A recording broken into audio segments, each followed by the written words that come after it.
الحمد لله رب العالمين والعاقبة للمتقين والصلاة والسلام على سيد الأنبياء والمرسلين وعلى آله وأصحابه أجمعين. أما بعد فأعوذ بالله من الشيطان الرجيم. بسم الله الرحمن الرحيم.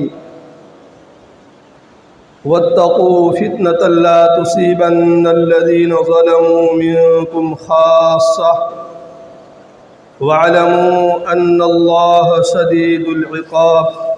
صدق الله مولانا العظيم. قابل احترام برادران اسلام،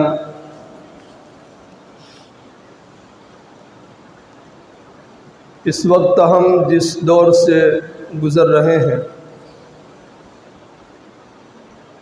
یہ دور انتہائی پرفتن دور ہے، فتنوں کا دور ہے. ہر دن نہیں، ہر آن اور ہر گھڑی ایک نیا فتنہ جنم لیتا ہے اور کچھ ہی گھنٹوں میں وہ پرانا ہو جاتا ہے اور پھر دوسرا فتنہ جنم لیتا ہے. یہ کوئی اچنبھے کی بات اور کوئی نئی بات نہیں ہے. آج سے تقریباً 1444 سال پہلے امام الانبیاء تاجدار مدینہ جناب محمد الرسول اللہ صلی اللہ علیہ وسلم نے قیامت تک جتنے بھی فتنے زمین کے اوپر رونما ہونے والے تھے ان تمام فتنوں کی خبر دے دی اور اپنی امت کو آگاہ کر دیا، متنبہ کر دیا، باخبر کر دیا.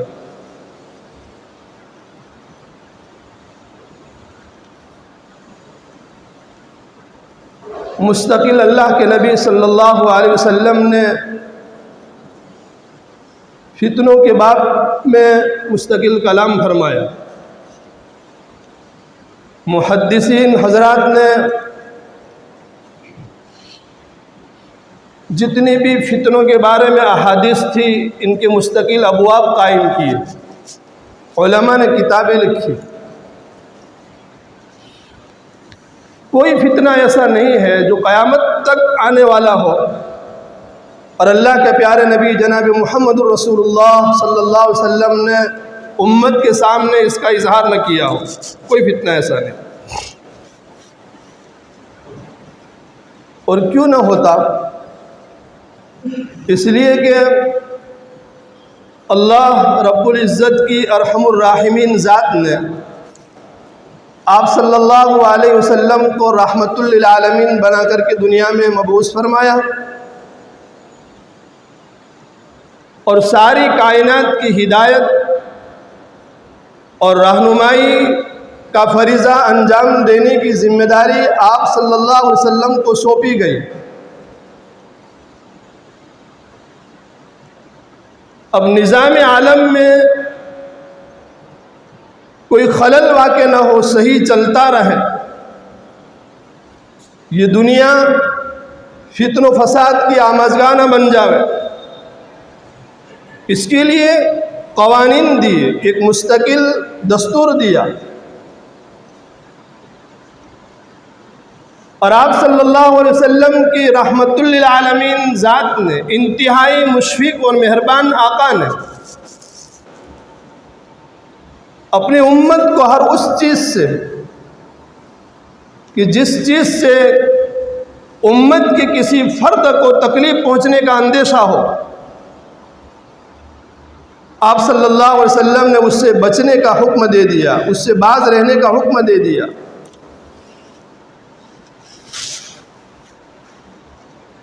چاہے وہ جسمانی تکلیف ہو، جہاں بھی اندیشہ محسوس ہوا، خطرہ محسوس ہوا کہ اس چیز کے ذریعے سے میرے امتی کو تکلیف پہنچ سکتی ہے، تو آقا صلی اللہ علیہ وسلم نے بچنے کی تاکید فرما دی کہ ان سے دور رہا جاوے، ان سے بچا جاوے۔ مثال کے طور پر مجمع کے اندر دھاردار ہتھیار لے کر کے چلنے سے آپ صلی اللہ علیہ وسلم نے منع فرمایا۔ یہ کچھ مثالیں اس لیے دیتا ہوں تاکہ ہماری سمجھ میں بات آئے کہ جس سے کسی خود فرد کو یا کسی دوسرے کو تکلیف کا اندیشہ ہو، آپ صلی اللہ علیہ وسلم نے منع فرما دیا۔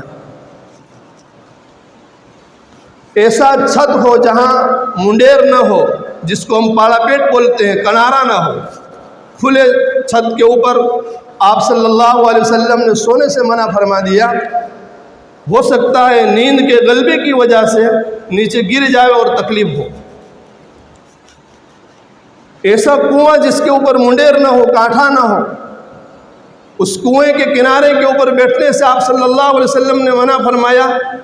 اندیشہ تھا اندر گر جانے کا۔ حالانکہ یہ جسمانی تکلیف، زیادہ سے زیادہ آدمی کی موت واقع ہو جاوے، اس سے زیادہ کچھ نہیں، لیکن رحمت للعالمین صلی اللہ علیہ وسلم نے ہر اس چیز سے جس میں ذرہ برابر بھی خطرہ محسوس کیا، آپ نے بچنے کا حکم دے دیا۔ تو وہ فتنے اور وہ چیزیں کہ جن سے انسان کے ایمان کے اوپر ڈائریکٹ اس کا اثر ہوتا ہو، عقائد کے اوپر اثر ہوتا ہو، ایمان خراب ہونے کا اندیشہ ہو، عقائد بگڑ جانے کا خطرہ ہو، تو رحمت للعالمین صلی اللہ علیہ وسلم کی ذات کیوں نہ آگاہ فرماتی، کیوں باخبر نہ کرتی؟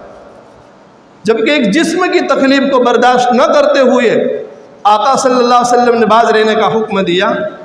تو ایسے فتنے جن سے ایمان خراب ہوتا ہو، عقائد خراب ہوتے ہو، تو بطریقہ اولا آپ صلی اللہ علیہ وسلم نے ان فتنوں سے باخبر کر دیا۔ باخبر ہی نہیں بلکہ ان سارے فتنوں کی نشاندہی کرتے ہوئے ان فتنوں سے بچنے کا طریقہ کیا ہوگا، ان کی تدبیر کیا ہوگی، ان سے کیسے بچا جائے گا، یہ بھی آپ صلی اللہ علیہ وسلم نے بتا دیا۔ فتنے دو طرح کے ہیں۔ ایک وہ فتنے ہیں جو انسان کے اختیار میں ہیں، اختیاری فتنے جس کو کہتے ہیں، اور دوسرے وہ فتنے ہیں جو انسان کے اختیار میں نہیں ہے، غیر اختیاری۔ اب اس کو میں سمجھاتا چلوں آپ کو مثال کے طور پر۔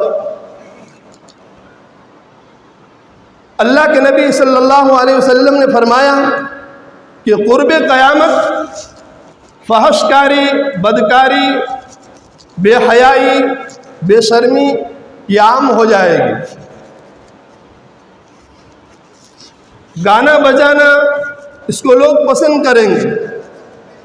اب دیکھو یہ اختیاری فعل ہے۔ کیا مطلب؟ انسان جس طریقے سے گانا بجا سکتا ہے، گانا سن سکتا ہے، اس طریقے سے انسان کے یہ بس کی بات ہے کہ گانا بجانے سے، گانا سننے سے باز رہ سکے، اس کو اختیاری کہتے ہیں۔ مثال کے طور پر ایک آدمی کو بیڑی پینے کی عادت ہوتی ہے، تو جس طریقے سے وہ اپنے اختیار سے بیڑی پیتا ہے، ایسے ہی اپنے اختیار سے بیڑی کو چھوڑ بھی سکتا ہے۔ جس کام کے کرنے میں انسان کا بس اور اختیار چلتا ہو، تو ایسا نہیں ہے کہ اس کو چھوڑنے میں، نہ کرنے میں وہ بے اختیار ہو، ایسا نہیں ہو۔ جس کام کو اپنے اختیار سے کر سکتا ہے، اس کام کو اپنے اختیار سے چھوڑ بھی سکتا ہے، اس کو اختیاری کہتے ہیں۔ تو ایسے فتنے کہ جو فتنے انسان کے اختیار میں ہیں، اللہ کے نبی صلی اللہ علیہ وسلم نے ایسے فتنوں کی نشاندہی اس لیے فرمائی کہ میرا امتی اس سے بچے، اس سے باز رہے، یہ نہیں کہ اس کو اپناوے۔ اور یہ کب ہوگا؟ جبکہ انسان کے علم میں ہوگا کہ یہ فتنہ ہے اور قرب قیامت یہ ہونے والا ہے، اللہ کے نبی نے فرمایا، تب جا کر کے وہ بچے گا۔ جب علم ہی نہیں ہوگا تو کیسے بچے گا؟ معلوم ہی نہیں ہے۔ اس لیے حضرت حذیفہ رضی اللہ تعالیٰ عنہ کے بارے میں آتا ہے کہ آپ صلی اللہ علیہ وسلم سے وہ فتنوں کے بارے میں سوال کیا کرتے تھے تاکہ بچا جائے ان سے۔ تو حضرت حذیفہ رضی اللہ تعالیٰ عنہ نے آپ صلی اللہ علیہ وسلم سے معلومات کر کے امت تک اس کو پہنچا دی۔ اب امت کے رہبروں کی، امت کے علماء کی ذمہ داری ہے کہ اس کو عام کرے اور لوگوں تک پہنچائے۔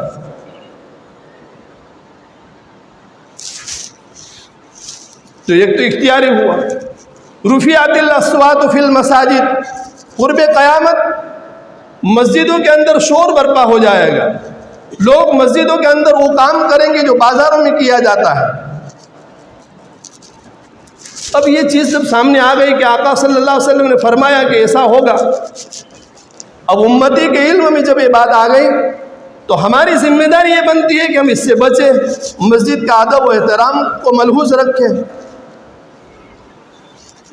مسجدوں کو لوگ راستہ بنا لیں گے، اپنی ضرورت پوری کرنے کے لیے مسجد میں جایا کریں گے۔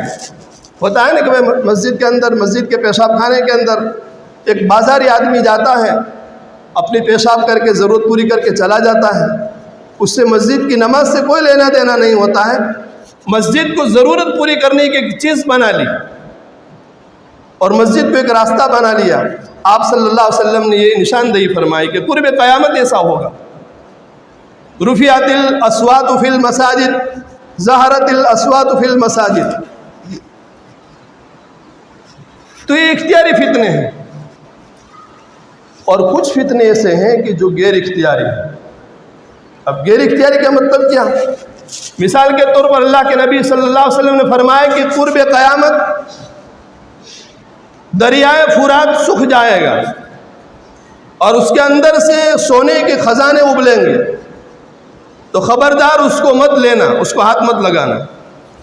اب دیکھو، دریائے فرات کا سوکھ جانا یہ غیر اختیاری چیز ہے۔ دنیا کے انسان سارے مل کر کے یہ چاہیں کہ دریائے فرات نہ سوکھے تو یہ نہیں ہو سکتا، اس کے اندر سے سونے کے خزانے نہ ابلے یہ نہیں ہو سکتا، اس کو غیر اختیاری کہتے ہیں۔ لیکن اس سونے کے خزانے کو نہ لینا، اس کو ہاتھ نہ لگانے، یہ انسان کی اختیار کی بات ہے۔ اس سے اللہ کے نبی صلی اللہ علیہ وسلم نے منع فرمایا کہ اس کو مت لو، مثال کے طور پر۔ اور دوسرا غیر اختیاری فتنہ جس کے اوپر آج مجھے مستقل کلام کرنا ہے، دجال کا فتنہ۔ قیامت سے پہلے دجال نکلے گا، ساری دنیا کے سارے مسلمان مل کر کے اللہ سے یہ دعا کرے کہ دجال نہ نکلے، یہ نہیں ہو سکتا، یہ غیر اختیاری ہے، نکلے گا۔ لیکن اللہ کے نبی صلی اللہ علیہ وسلم نے اس کو بیان اس لیے فرمایا کہ اس کے شر سے میری امت محفوظ رہے، اور اس کے شر سے کیسے محفوظ رہے گی اس کو میں آگے بیان کرتا ہوں۔ یہ دجال کا فتنہ غیر اختیاری فتنہ ہے، اس کو روک تو نہیں سکتے ہیں لیکن اس کی شرارت سے، ان کی شر سے محفوظ رہ سکتے ہیں۔ اللہ کے نبی صلی اللہ علیہ وسلم کی تعلیمات کیا ہے میں آگے بیان کرتا ہوں۔ پہلے مختصر اس کے اوپر کہ دجال کے بارے میں آپ صلی اللہ علیہ وسلم نے کیا فرمایا۔ آپ صلی اللہ علیہ وسلم نے فرمایا کہ جب سے اللہ پاک نے ذریت آدم کو پیدا کیا ہے، اس وقت سے لے کر آج تک اور قیامت تک دجال کے فتنے سے بڑھ کر کے کوئی فتنہ زمین پر نہیں ہوا ہے اور قیامت تک نہیں ہوگا، اللہ کے نبی نے فرمایا۔ اور پھر آگے فرمایا کہ اللہ نے جس نبی کو مبعوث فرمایا، ہر نبی نے اپنی اپنی قوم کو، اپنی امت کو دجال کے فتنے سے ڈرایا ہے۔ اب اندازہ لگاؤ، 1450 سال پہلے آپ اللہ کے نبی فرما رہے ہیں اس کے بارے میں اپنے صحابہ کے سامنے، اپنے امت کے سامنے، کہ اللہ نے جس نبی کو مبعوث فرمایا ہر نبی نے اپنی قوم کو دجال کے فتنے سے ڈرایا ہے، اور میں آخری نبی ہوں اور آپ بہترین امت ہو، اس لیے یقیناً آپ کے اندر وہ نکلے گا، اللہ کے نبی صلی اللہ علیہ وسلم نے فرمایا۔ اور پھر آگے فرمایا اگر میری زندگی میں وہ نکلے گا، میری موجودگی میں اگر وہ نکلے گا تو سارے ایمان والوں کی طرف سے میں اس کا مقابلہ کروں گا، لیکن میرے دنیا سے چلے جانے کے بعد، میرے انتقال کے بعد، میری وفات کے بعد نکلا تو ہر مسلمان کے اوپر اس کا دفاع ضروری ہوگا، اس کا مقابلہ کرنا پڑے گا، اور اللہ پاک ہر مومن کا محافظ ہوگا۔ پھر آگے فرمایا کہ شام اور عراق کے درمیان میں راستے کے اندر وہ نمودار ہوگا دائیں بائیں دونوں طرف فتنہ پھیلائے گا، اور اس کا فتنہ عالمی فتنہ ہوگا۔ پھر آگے فرمایا اللہ کے نبی صلی اللہ علیہ وسلم نے، اے اللہ کے بندو، اس وقت اپنے آپ کو ثابت قدم رکھنا، اس وقت اپنے آپ کو ثابت قدم رکھنا۔ پھر فرمایا کہ میں چند علامات ایسی آپ کو بتلا دیتا ہوں دجال کے سلسلے میں جو کسی بھی نبی نے اپنی امت کو نہیں بتلائی ہے۔ آپ صلی اللہ علیہ وسلم نے فرمایا کہ سب سے پہلے وہ نبی ہونے کا دعویٰ کرے گا کہ میں نبی ہوں۔ سن لو، انا خاتم النبیین لا نبی بعدی، میں آخری نبی ہوں، میرے بعد قیامت تک کوئی نبی آنے والا نہیں ہے۔ یہ ہمارے بنیادی عقائد میں سے بہت بڑا عقیدہ ہے۔ اگر کسی انسان کا یہ عقیدہ کمزور ہے تو اس کا ایمان کامل نہیں ہے۔ قیامت تک کوئی دنیا کے اندر نبی آنے والا نہیں ہے، تو سب سے پہلے دجال یہ نبوت کا دعویٰ کرے گا کہ میں نبی ہوں۔ تو آپ صلی اللہ علیہ وسلم نے فرمایا انا خاتم النبیین لا نبی بعدی۔ پھر وہ رب ہونے کا دعویٰ کرے گا کہ میں تمہارا پروردگار ہوں۔ تو اللہ کے نبی صلی اللہ علیہ وسلم نے فرمایا کہ اس کے اندر تین چیزیں دیکھتے ہی انسان اس کو جھٹلا دے گا۔ اس کو جھٹلانے کے لیے، اس کی تکذیب کے لیے تین چیزیں کافی ہو جائے گی۔ سب سے پہلی چیز تو وہ کہ انسان اپنے روبرو اس کو دیکھے گا، وہ انسان کو نظر آئے گا، اور دنیا میں کوئی اپنے پروردگار کو اپنی اس آنکھوں سے نہیں دیکھ سکتا ہے۔ ظاہر میں نظر آئے گا، وہ انسان کے روبرو ہوگا، انسان سے بات کرے گا، اور دنیا میں کوئی اپنے پروردگار سے بات نہیں کر سکتا۔ یہ اس کے جھوٹ ہونے کی ایک دلیل ہوئی۔ اور پھر اللہ کے نبی صلی اللہ علیہ وسلم نے فرمایا کہ دوسری علامت اس کے اندر یہ ہوگی، ایک آنکھ سے کانا ہوگا، یہ سپاٹ ہوگی یا آنکھ بند ہوگی۔ اور یہ بھی آتا ہے کہ انگور کے دانے کی طرح اس کا ڈورا جو ہے آنکھ کا وہ لٹکا ہوا ہوگا، ابری ہوئی ہوگی۔ وہ بہت بڑا عیب ہے، نقص ہے، اور تمہارے پروردگار ہر عیوب سے پاک ہے۔ اللہ تو ہر عیب سے پاک ہے، جس کے اندر عیب ہو، نقص ہو، یہ پروردگار اور رب ہو ہی نہیں سکتا۔ اور تیسری علامت اللہ کے نبی صلی اللہ علیہ وسلم نے فرمائی کہ اس کی دونوں آنکھوں کے درمیان میں کافر لکھا ہوا ہوگا۔ ہر مسلمان چاہے پڑھا لکھا ہو یا ان پڑھ ہو، اس کو پڑھ لے گا، کافر لکھا ہوا ہوگا۔ یہ تین علامت اللہ کے نبی صلی اللہ علیہ وسلم نے فرمائی۔ اللہ بہت کچھ اس کو اختیار دے دے گا، بہت کچھ۔ وہ آگ لے کر کے آئے گا، وہ پانی کا سمندر لے کر کے آئے گا۔ وہ جس گدھے کے اوپر سوار ہوگا، اس گدھے کے دونوں کان کے درمیان میں 40 ہاتھ کا فاصلہ ہوگا۔ اس کے معاون اور اس کے مددگار اور اس کے چیلے شیاطین ہوں گے۔ اور ایک روایت میں ہے کہ 70 یعنی 70,000 یہودی ان کے ساتھ ہوں گے۔ وہ شیاطین ایسے ہوں گے کہ مردار لوگوں کی شکل کے اندر ظاہر ہوں گے۔ انسان کے باپ دادا جو قبروں میں چلے گئے ہیں، ان کی شکل کے اندر وہ آئیں گے۔ ایک بدو سے کہے گا کہ میں تمہارا پروردگار ہوں، میں تمہارا رب ہوں۔ اگر تمہارے ماں باپ جو قبروں میں چلے گئے ہیں وہ زندہ ہو کر کے آ جاوے اور میرے بارے میں کہے کہ یہ تمہارا پروردگار ہے، تم مان لو گے؟ بدو نے کہا میں مان لوں گا۔ پھر 2 شیاطین آئیں گے اس کے ماں باپ کی شکل کے اندر اور کہیں گے کہ بیٹا ہم تمہارے ماں باپ ہیں اور یہ تمہارا پروردگار ہے، اس کو مان لو۔ میرے دوستوں اور بزرگوں، کتنا بڑا فتنہ ہوگا۔ نقلی جنت اور جہنم لے کر کے آئے گا۔ اس کی جنت حقیقت میں جہنم ہوگی اور اس کی جہنم حقیقت میں جنت ہوگی۔ اس کے دریا میں جو کود جائے گا پانی سمجھ کر وہ آگ ہوگی، اور جو آگ نظر آئے گی وہ ٹھنڈا پانی ہوگا۔ مدینہ المنورہ اور مکہ المکرمہ کو چھوڑ کر پوری دنیا کے گوشے گوشے کے اندر وہ جائے گا۔ اللہ پاک ان 2 جگہوں کو محفوظ رکھے، وہاں نہیں گھس سکے گا۔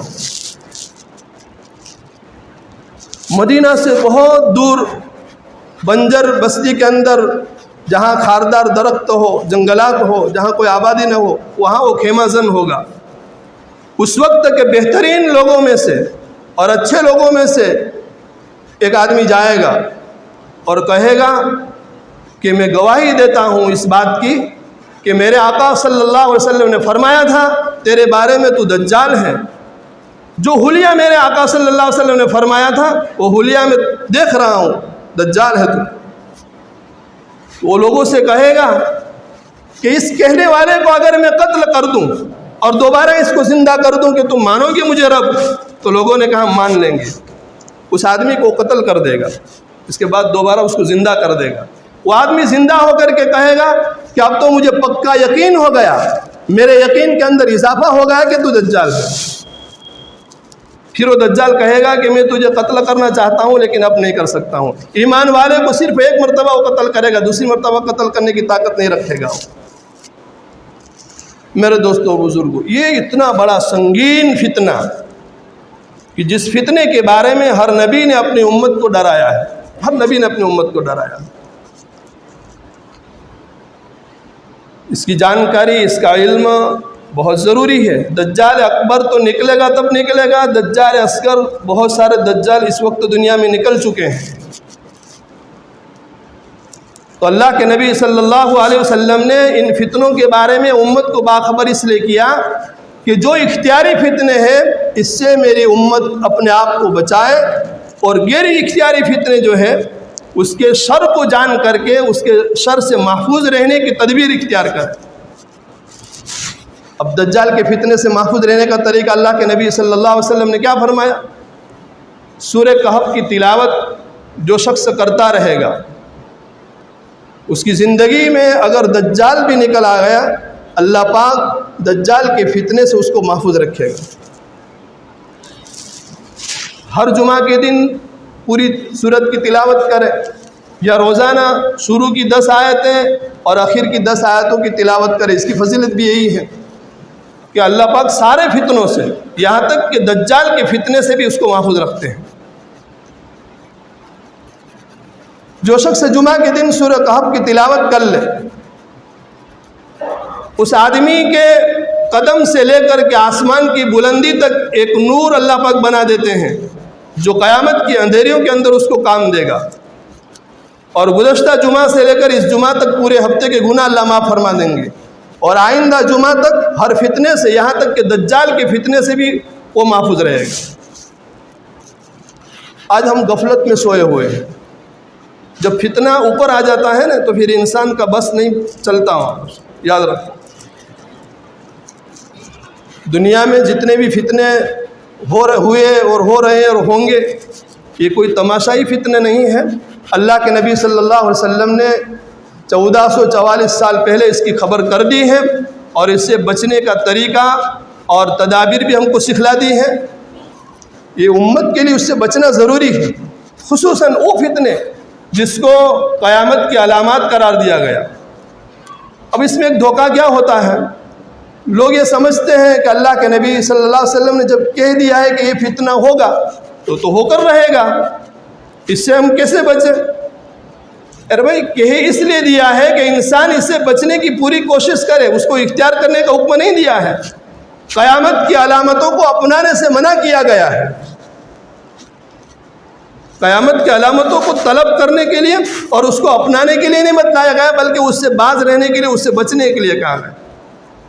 جیسا کہ میں نے شروع میں 2-3 مثالیں دی، رفعت الاصوات فی المساجد۔ اب جب علم آ گیا کہ مسجد کے اندر شور برپا ہو جائے گا، لوگ بازار جیسا معاملہ مسجدوں کے اندر کریں گے، اب لوگوں کو کہتے ہیں کہ وہ تو اللہ کے نبی کی پیشین گویاں پوری ہو رہی ہے، نعوذ باللہ۔ یہ مسلمان کا جواب نہیں ہے۔ مسجد کا ادب و احترام ملحوظ رکھنا یہ مسلمان کی انتہائی یہ ذمہ داری کی چیز ہے۔ جس کی قسمت پھٹی ہو وہ ایسا کرے۔ اس لیے کہا کہ شرار الناس کے اوپر قیامت قائم ہوگی، بدترین لوگوں کے اوپر قیامت قائم ہوگی۔ ایمان والے کا کام یہ نہیں ہے کہ قیامت کی علامتوں کو اختیار کرے، ناچ گانوں کو اختیار کرے، اور اپنے اختیار کی چیز اس کو چھوڑ دو، جہاں ہوتا ہے وہاں شریک نہ ہو، یہ کام اس لیے اللہ کے نبی نے باخبر کیا۔ اور جو غیر اختیاری فتنہ ہے جیسے کہ دجال وغیرہ، تو اس کے شر سے محفوظ رہنے کے لیے یہ طریقہ بتلایا حدیث کے اندر کہ سورہ کہف کی تلاوت کرتا رہے گا انسان تو اللہ پاک بڑے بڑے فتنوں سے اس کو محفوظ رکھیں گے۔ اب جب 1450 سال پہلے اللہ کے نبی صلی اللہ علیہ وسلم نے امت کو ڈرایا اور بیان فرمایا اور یوں فرمایا کہ ہر نبی نے اپنی اپنی قوم کو ڈرایا ہے، تو اس وقت ڈرنے کی اور ڈرانے کی کتنی بڑی ضرورت ہے۔ آج اس کا کوئی تذکرہ بھی نہیں کرتا ہے، اس کو بکواس سمجھا جاتا ہے، اس کو لغو سمجھا جاتا ہے، اس کے بیان کرنے کی کیا ضرورت ہے۔ اللہ کے نبی نے کوئی فتنہ ایسا نہیں چھوڑا جو قیامت تک آنے والا ہو اور اس کو بیان نہ کیا ہو۔ نہیں میرے دوست، بہت ضرورت کی چیز ہے۔ ہم اپنے اپنے بچوں کو، اپنے اپنی مستورات کو اپنے گھروں میں بھی اس کی تاکید کریں، ہم خود بھی سورہ کہف کی تلاوت کریں، اپنے بچوں کو بھی کہیں کہ سورہ کہف کی تلاوت کریں، بڑے بڑے فتنوں سے اللہ پاک محفوظ رکھیں گے۔ اور ایک بات آخر میں کہہ دوں کہ اس وقت جو دنیا کے حالات ہیں، مسلمانوں کے اوپر ظلم ہو رہا ہے، جہاں کہیں بھی ہو رہا ہو، جو کوئی بھی کر رہا ہو، اس وقت ہماری ذمہ داری کیا بنتی ہے؟ ہم کیا کر سکتے ہیں؟ خالی موبائل میں دیکھ کر کے تذکرے، تبصرے، چرچا، یہ نہیں، یہ ہمارا کام نہیں ہے۔ اس وقت ہم کیا کر سکتے ہیں؟ ایک کام تو ہم یہ کریں کہ ہم اپنے آپ کو خود سنت اور شریعت کا پابند بنائیں۔ ہاں یہ ضروری ہے، کسی دور چیز کو دور نہ سمجھے، آج دور ہے کل قریب ہونے والی ہے، یاد رکھو اس کو۔ ہم اپنے آپ کو شریعت اور سنت کا پابند بنائیں، ایک کام تو ہمارا یہ ہے۔ اور دوسرا کام یہ ہے کہ ہم ان لوگوں کے لیے خصوصی طور پر دعائیں کریں، اللہ پاک مظلومین کی مدد فرمائے، اور ظالمین میں سے اگر کسی کے مقدر میں اگر اللہ نے ہدایت لکھی ہے تو اللہ پاک اس کو ہدایت دے کر اسلام کو عزت دے، ورنہ اللہ پاک اپنی قدرت سے ان کے ہاتھوں کو روک دے، توڑ دے، ان کے ہاتھوں کو سل کر دے اللہ پاک۔